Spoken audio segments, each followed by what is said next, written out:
Welcome to this episode of Season 4 of The Common Bridge, where policy and current events are discussed in a fiercely nonpartisan manner.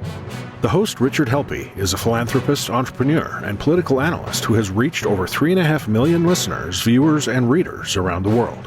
The Common Bridge is available on the Substack website and the Substack app. Just search for The Common Bridge. You can find the program on YouTube and wherever you get your podcasts. The Common Bridge draws guests and audiences from across the political spectrum, and we invite you to become a free or paid subscriber on your favorite medium.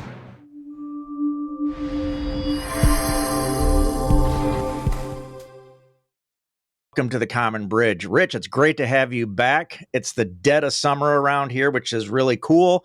And we get to do the thing that you and I do online here a couple times a year where we go into the viewer mail and listener and reader mail. And people give us pretty cool comments. Sometimes they're a little rash, sometimes they're not. But we've put together a bunch of these, probably a dozen or so more email messages and questions for you. Are you up for it today? Always, Brian. Actually, these episodes are fun because there's literally no preparation. Mm-hmm. Although I will say that I've read some great books lately, in particular, Steve Drummond's book about President Truman, Watchdog. Oh, yeah, it was great. I read that too. Getting to revisit Case Closed with Gerald Posner, and, listening to the deep research by Leora Sapir. It's been great. Oh, and of course, Gunfight, which I think is a terrific book that I hope everybody takes the time to read. That is fantastic, Rich. And we're going to update our website. If you go to thecommonbridge.com, probably next week we'll have it. But I think we're going to put in a library because over the past 4 years, we've had so many good authors.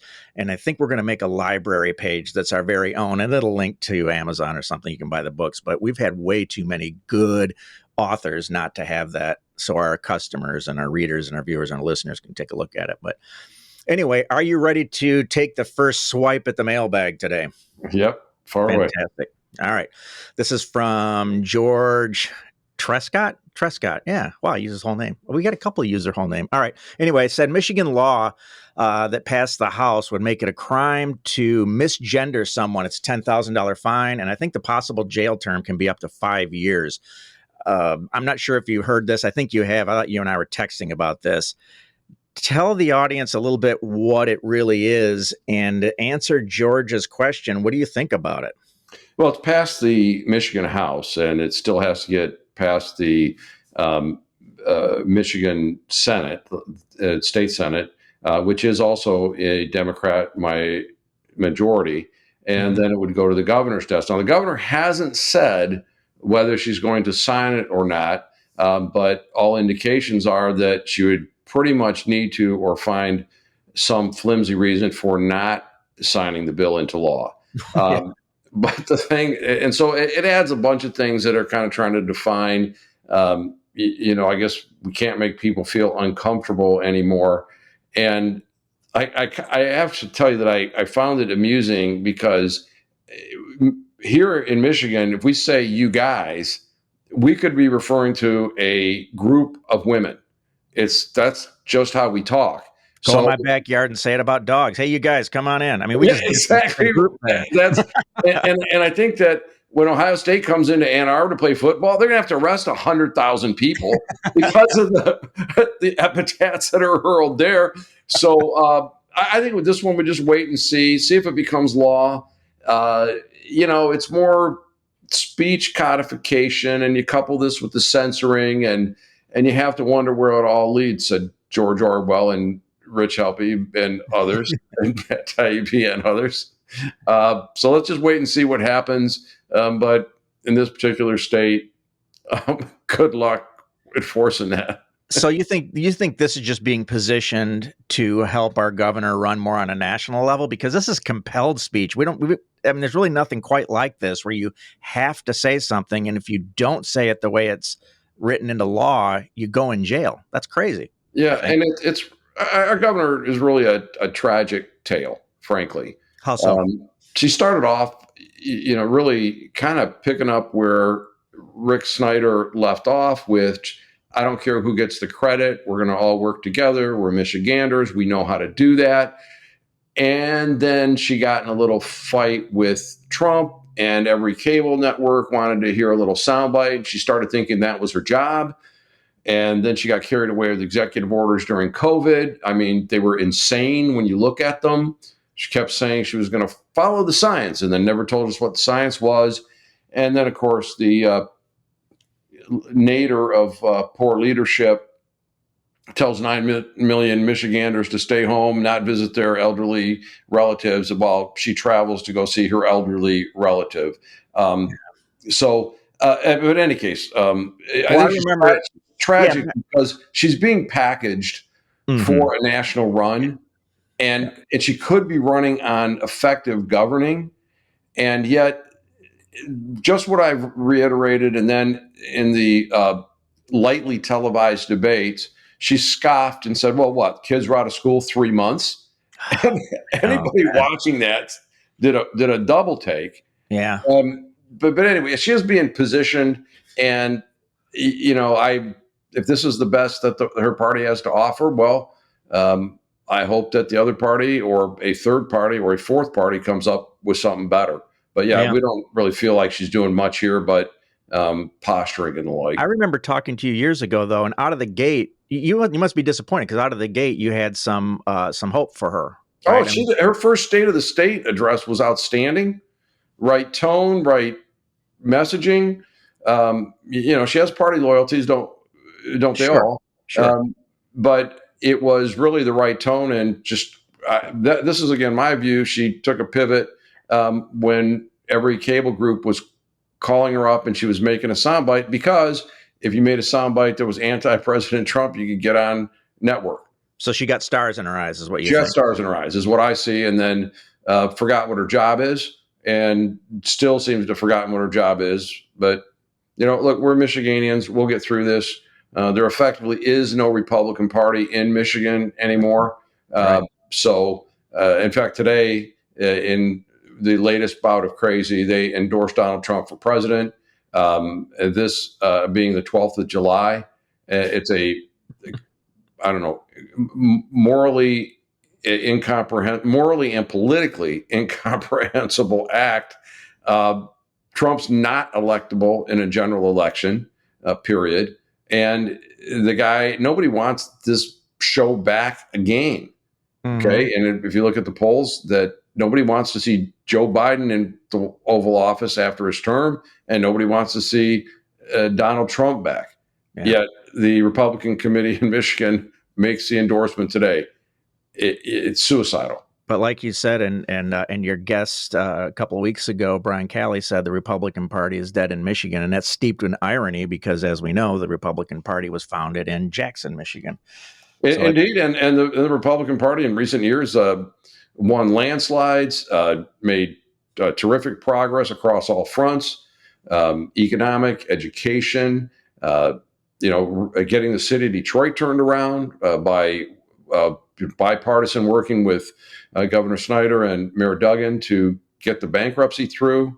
Of course, I'm a bit of a homer, I admit. But I will tell you, anybody that's looking for a city on the upswing, young people, come to Detroit. I agree. Yeah. Chicago, San Francisco, LA, those things, they're on their downhill slide. And Detroit's on the ascendancy. So many good things happening here. Come take a look. I totally agree. Let's move on to the next one. We ran your 4th of July message again because it continues to grow an audience. Do you want to just sort of encapsulate what that was and talk about the positive remarks? Get a wide range of positive remarks again. That's why we run it. But you had, there's some distrust out there. Anyway, Don Baker wanted to congratulate you. He wrote in and said, thanks for running that again. He'd listened to it 3 times. What do you have to say about that and the popularity of that particular message? Well, thank you, Don Baker. Well, first of all, it was something I came up with when we had a guest had to get rescheduled. And I thought about 2 things with that. Like with birthdays, we don't go to celebrate someone's birthday and say, hey, we've got a list of all the things you've ever done wrong in your life. And here's all the times you didn't live up to your aspirations and your own ideals. and we are now going to beat you over the head with that. P.S. Happy birthday. We hope this is your last one. Right. That's not what we do.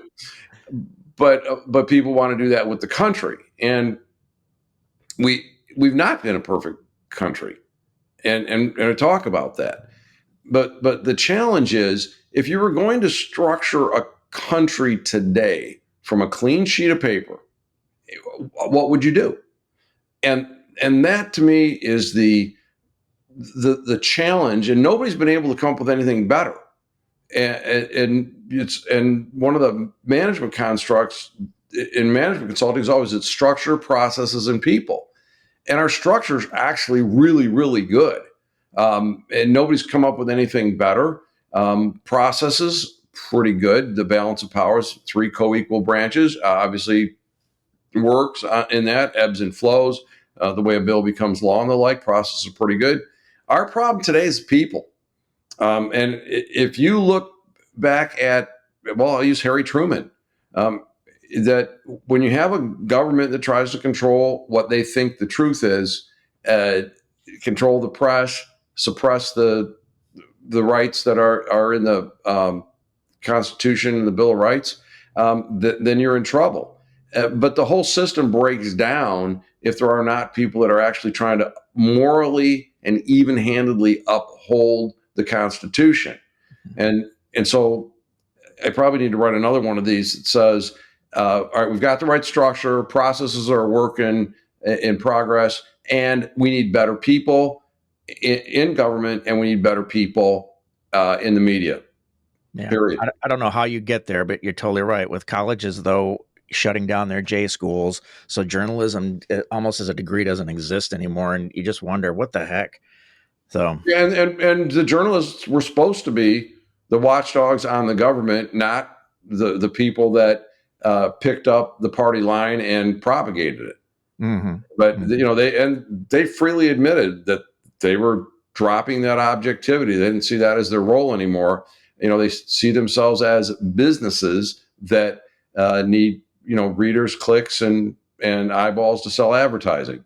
Right. And they'll prostitute themselves in any way they need to get that. And you see that through all the punditry, the paid pundits that are on the major cable networks, prostituting themselves with more outlandish claims and things that are objectively untrue. But they're doing it for a paycheck. Yeah. And I don't know how they sleep at night, but apparently they do. Yeah. Well, all right. Let's move on to the next. And well, this one's from This is a downer, right? Okay. You got any happy questions in there? Well, this one's a little more fun. It's funny because who it's from. It's from somebody called T-Rex. And all they wanted to know is what's with all the cocaine in the White House? Okay. All the cocaine in the White House? There's more?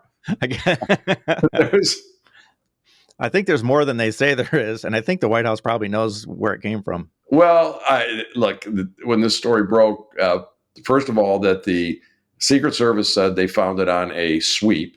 Mm-hmm. And okay, that's interesting.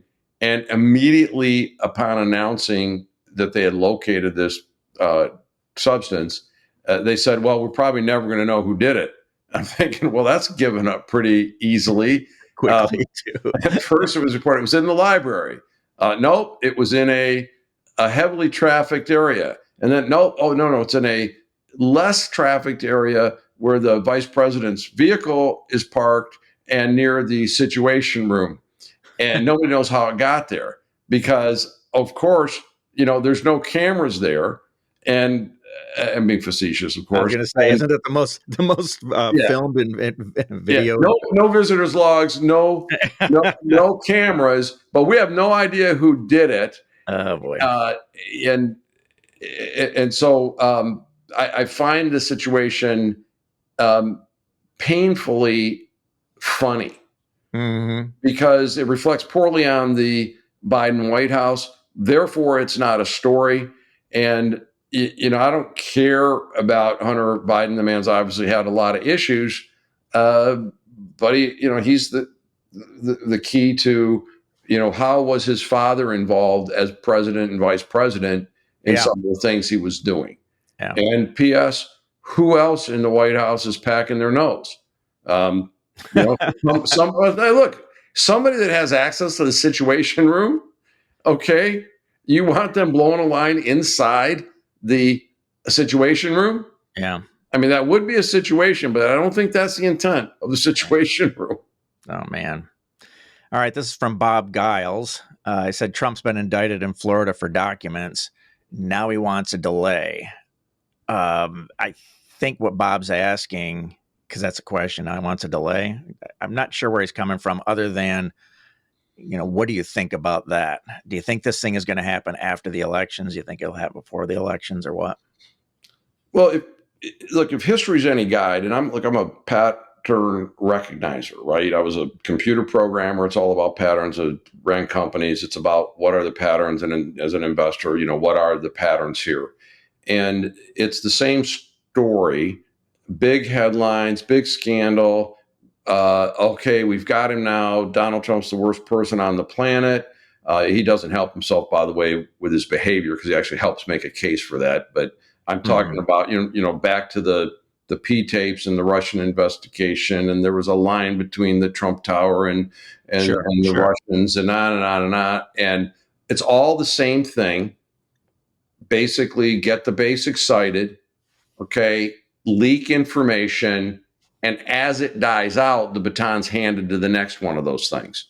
So as the New York case dies its rightful death, then we have the situation in Florida. Now, I said from the onset of the Trump presidency that if the Democrats kept acting like this, when he does something, nobody's going to believe it. So now they're saying that, he didn't turn documents back. Okay, he should have given the things back. Lots of knowledgeable people said, give the darn things back. But they're trying to try him on the Espionage Act. And that's a far reach. So my sense is that Trump's going to get convicted on one of the obstruction charges. There's 3 obstruction charges. Obstruction's a pretty low bar.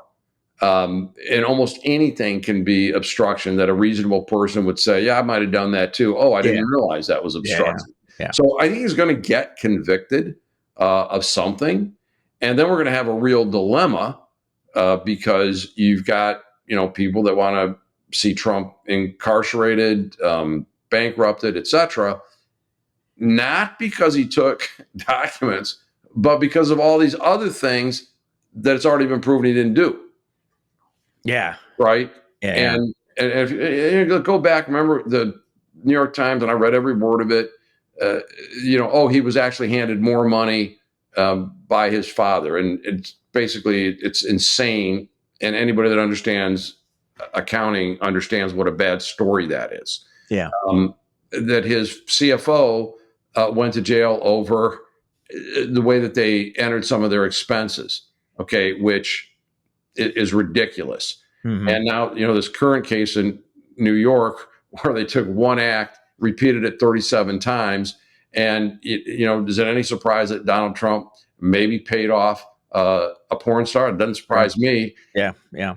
But what makes it a felony is it's only if it's linked to a felony. Well, what's the felony, Alan Bragg? Not going to tell you. P.S. I'm going away until the first of the year. Oh, good. Right in time for the primaries. So it's clearly political acts that are going on. Yeah. And anybody that wants to try to make a case, this is sober-minded, even-handed justice, is completely insane. It's indefensible. And I invite anybody to come on my show that can make that case. Indeed, I've invited them. They won't come because they know they can't defend the things that they're saying in the left-wing media. And, whether Trump is convicted on this particular item or not, it is politically motivated. Make no mistake about that. I don't want to see the guy anywhere near the Oval Office, but it would have been so much easier. The Democrats just would have behaved like adults and let people see how unqualified Donald Trump was, and he'd have been out. So don't you think that they're putting life in the guy? Yeah, that's what I was saying. Don't you think that this just empowers them because they've been so bad at getting him? Yeah, exactly. And it's like, I know that when I hear it, it's like, okay, same script, and now they're leaking things about this case. And if you were really going to go to trial and take somebody down, you're not telling the press. right. You're not letting the others. I mean, you're going to go in and nail the guy. Yeah. And it's conviction by media, and there's a whole industry that does it. And by the way, there's an audience that does it. Yeah. So yeah, it's actually going to be trumped up charges is actually going to be linked to the phrase trumped up charges is going to be linked to exactly. So again, you've got the Democrats. Again, they're debating whether they want him just broke or incarcerated or both. But most of them, they remind me about Linus in the field waiting for the great pumpkin. Just. I guess. So Mary Banks wants to know if you think that Chris Christie and everybody else getting into the race on the Republican side is going to make a debate stage, if it happened, divide all those people up and all their votes up, and Trump can still get that nomination with 25 to 30% of the support. Oh, good try, Brian. I can see that our reader, our listener, our viewer tried to get us to make a quip about the space on the debate stage if Chris Christie enters the race. Okay, good try, but I'm not going there. I know. I think I'm going to look up at it. Mary comments a lot, so I'm going to follow those to see if she's got a thing going on here.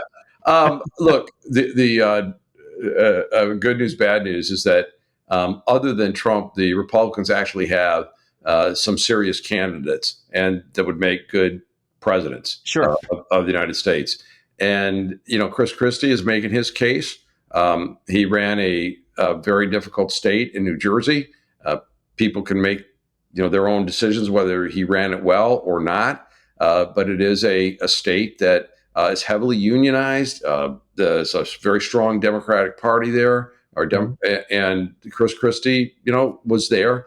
He I don't think anybody could say he's not qualified for the job. Now, whether he's your favorite candidate or not is another matter. But I can't wait till DeSantis actually starts getting some national coverage because there's just widespread bashing of him at every turn.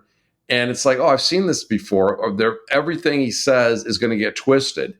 And it's going to run out of gas. And when he finally gets out there, people are going to go, oh, he's not so bad. Oh, and what else about Ron DeSantis?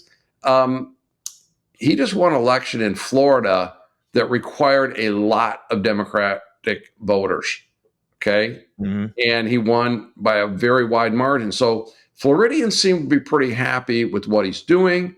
Yet the punditry that never gets out of that New York, Washington corridor, they're poo-pooing him. Oh, he's not charismatic. Okay. I'm okay with that because the guy we got now is charismatic. I mean, he's entertaining, but not intentionally. All right, we're moving on. Dylan Burgess wants you to answer the question, who burns more books, the Republicans or the Democrats? Well, look, always ask the second question. Which is? First of all, is a book indeed banned? If it is restricted based on age, appropriate, then that's not a ban. That is being an adult around kids. Period. Right. 50 Shades of Grey shouldn't be in an elementary school library. Yes, indeed.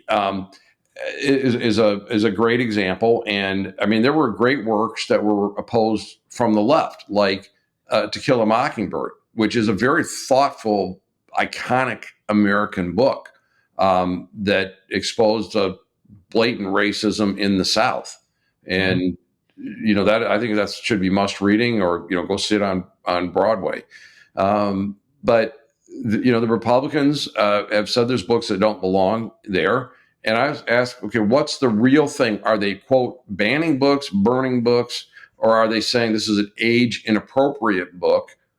And I've seen more than one video where a parent steps to the microphone and starts reading out of a book that's available to middle schoolers and is cut off by the school board because it's pornographic. You can't read that in public. Yeah. Oh, can't read it in public, but my 13-year-old can have access to it. Okay. So I think it's much ado about nothing. And it's one more scare tactic. And again, if we had better people in government, better people in media, they wouldn't resort to threats. They would try to inform people. Okay. I'm going to move on. Lloyd Davis? Yeah, Lloyd Davis says the Supreme Court just overturned affirmative action. Don't you think that colleges will find other ways to make sure they tip the scales? I'm not sure what he means by tipping the scales, but look, my own personal view is that for Black Americans and Black Americans exclusively, that we needed EEO and we need affirmative action because EEO wasn't doing it. So we needed to make it someone's job to go find Black Americans, young men and young women, to give them these kinds of opportunities. And they may not test as well, and they may not have all the extracurriculars, but if they have the IQ and the ability to succeed at that next level of education or professional training, I think we need to make that affirmative.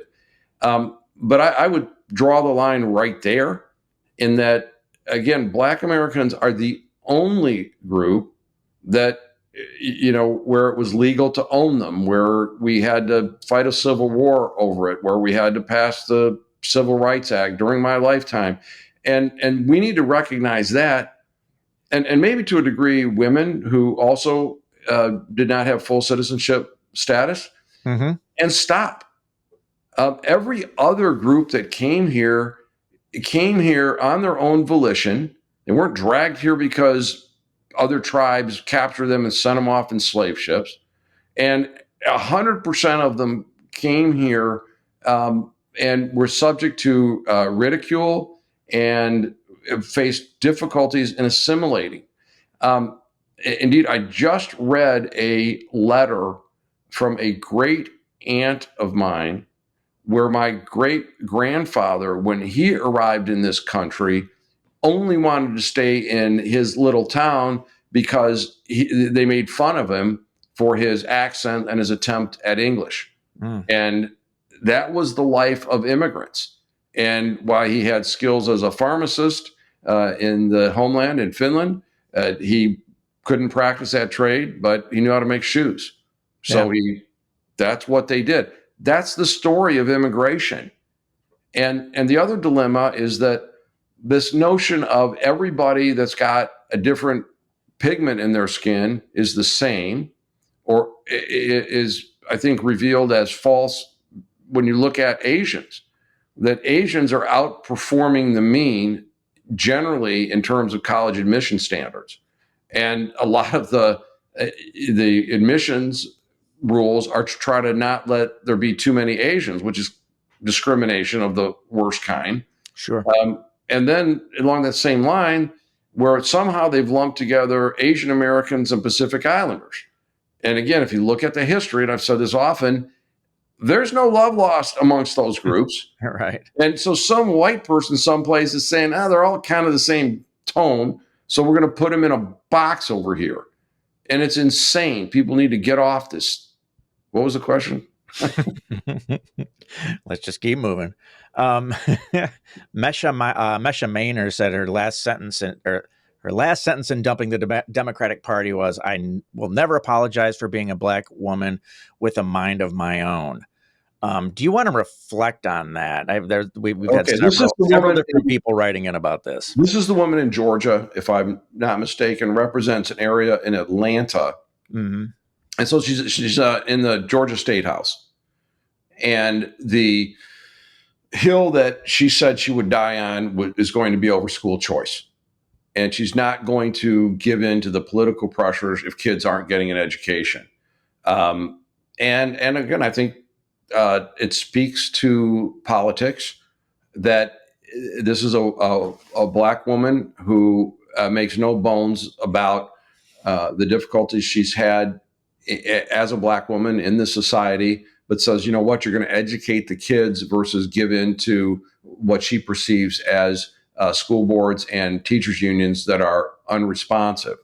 Mm-hmm. And again, one of the issues that we have to deal with is that you don't hear names like Winsome Sears, okay, or Misha Maynor in the general dialogue, because as soon as they step out of that compelled speech, they're kicked to the curb.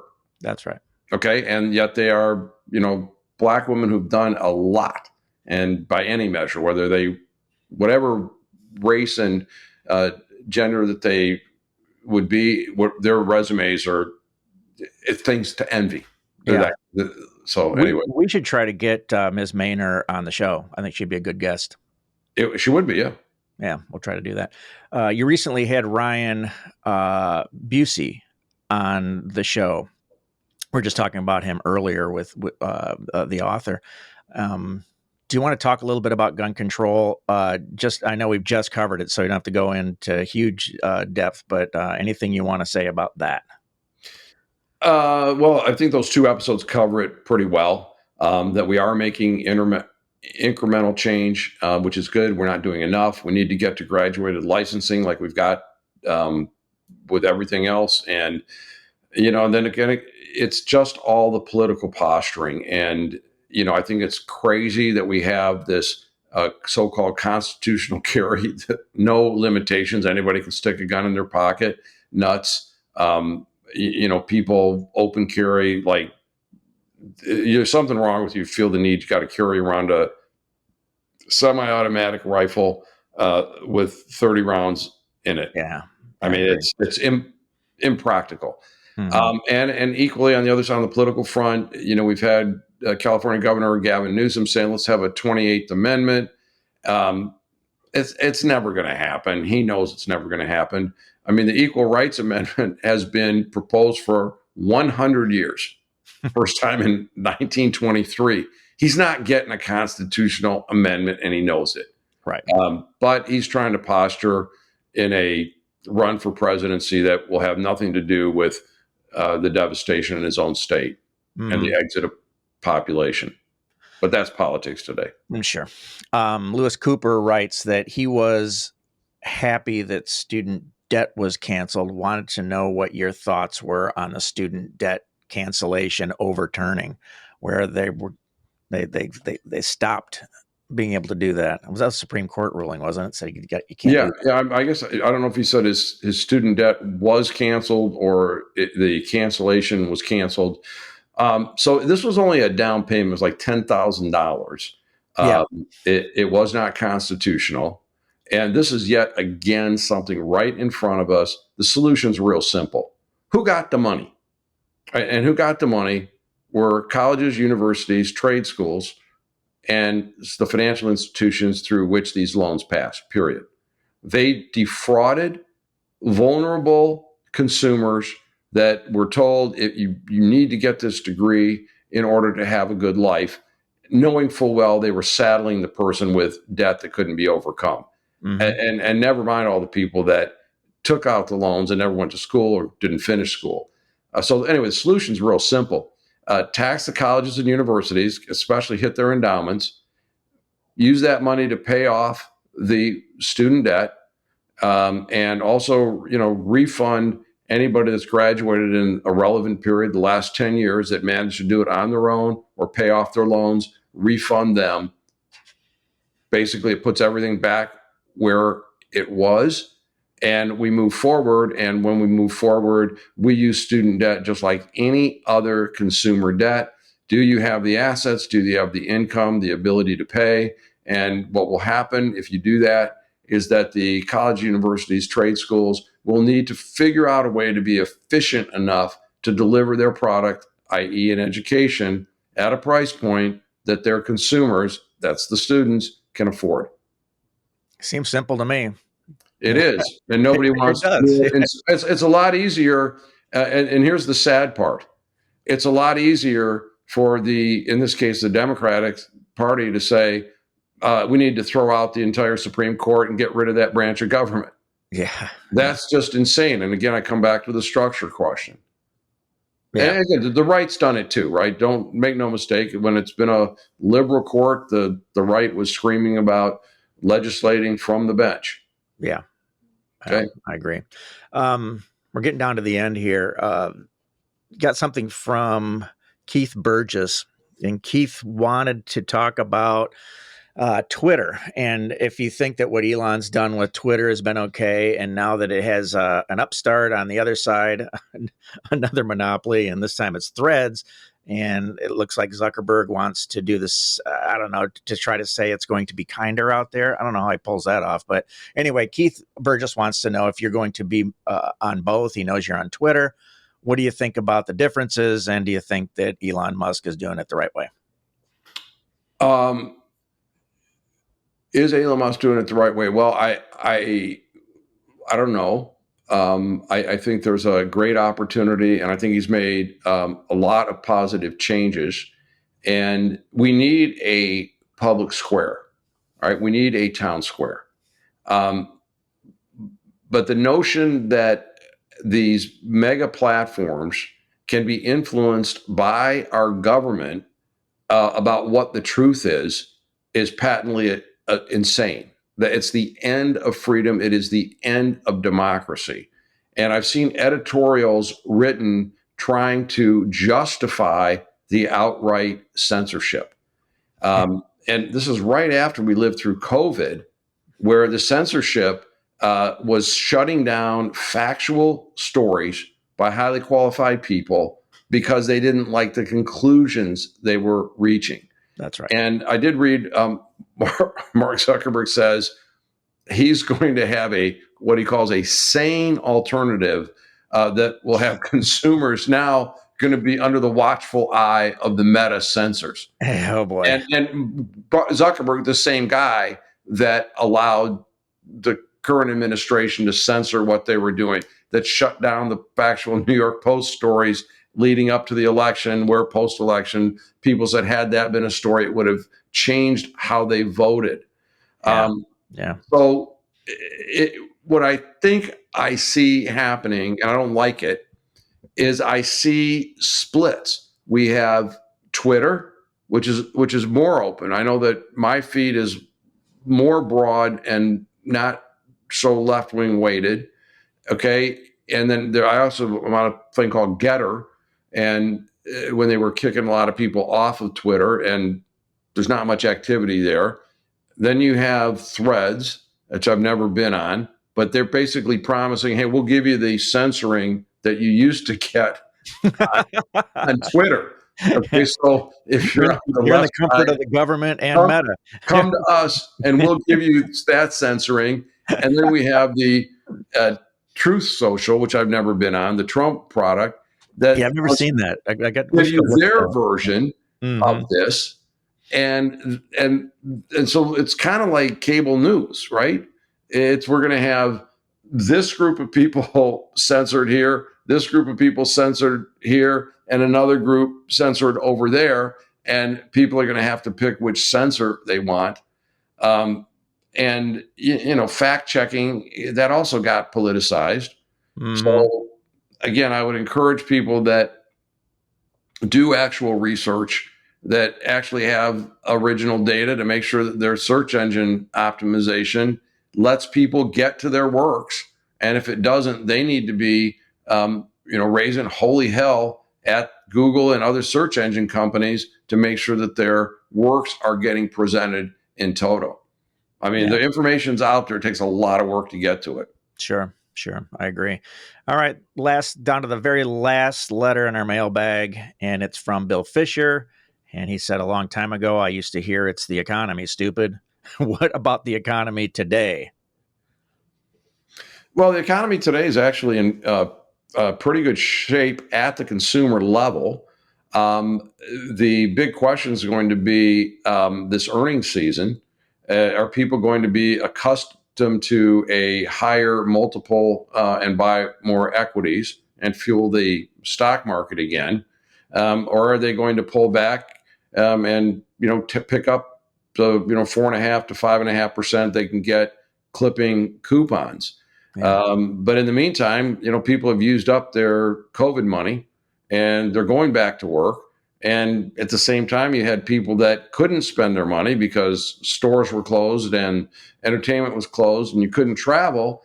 So they had the money in their pocket. Now they're going to go spend it. it's a lot like at the end of World War II. Consumers with money in their pocket and unable to buy goods and services because of, in that case, rationing. In this case, societal lockdowns. So guess what? The economy booms afterwards. Add to that, we flooded the market with so much money that while it's caused inflation, which won't go away, it also means people are feeling flush, and maybe they better buy now because the prices are going to be higher in the future. Yeah. Which is why I have to admit that, and I don't like to be as harsh on the president, but he needs better advisors, because him saying, "Oh, look at all the jobs I've added." It'd be like me bragging that I beat Jim Thorpe in a foot race, right? Jim Thorpe's been dead for a long time. All right. So if you take an economy that was killed and then you let it revive, you better be able to do better than There's that. a lot of victory laps being taken up. Yeah, I didn't watch exactly. And this notion that you'll be hearing is that, hey, inflation's moderating. Yeah, inflation's moderating, but we still have high prices. Yeah. Okay, so and it's the law of big numbers. When something costs $10, right, and you get a 10% inflation, that's $1, right? Yeah. And so it's only gone down to 5%. Well, now it's 5% on that 11, right? It's a bigger number. It's the law of big numbers. So we have persistently high prices. Now, having said that, I like what the Fed's doing, making the cost of money. I think we need to have interest rates that have some meaning for the value of that dollar and the value of that lending. We need to be able to reward savers, which we haven't quite gotten to yet, but it's coming. And I think that's ultimately going to be a stronger economy. But this notion that Biden's pulled off an economic miracle is, I just beat Jim Thorpe in a foot race. So, all right. Any final thoughts for the viewers and the readers and the listeners? And first of all, thank you guys for sending in stuff. It's great. A lot of it we couldn't actually read on the air, and thanks for that too. It's free society. But any final thoughts for your audience and coming up with a few episodes that are coming up? I'm very grateful for the following. I'm very grateful for the communication. It's a humbling job. I'm doing my best to be fresh and not give something that's you can hear all over the place. I'm grateful for the guests that have come on and that have been candid and that share their experiences and their research and their points of view. And I invite people to come on, particularly if you disagree with me, particularly if you disagree with some of our guests. We'd love to hear from you, because free speech is not violence, right? It's not, you're going to make me uncomfortable or they make the other guest uncomfortable. It's okay. All right. Let's have the talk. Let's see if we can find the solution. That's not that hard to do if people aren't reacting to triggering words and the like and exaggerating. Violence is violence. Is like, I like the quote. I don't know who said it. Was anybody that says speech is violence has never been punched in the nose. Okay, you understand the difference. Spoken like a guy who grew up in southeastern Michigan in the 60s and 70s, right there. Never mind. Well, thanks for this, Rich. It was great. Let's do it again sometime. All right, Brian. Sounds good. So long. Thanks for joining us on The Common Bridge. Subscribe to The Common Bridge on Substack.com or use their Substack app, where you can find more interviews, columns, videos, and nonpartisan discussions of the day. Just search for The Common Bridge. You can also find The Common Bridge on Mission Control Radio on your Radio Garden app.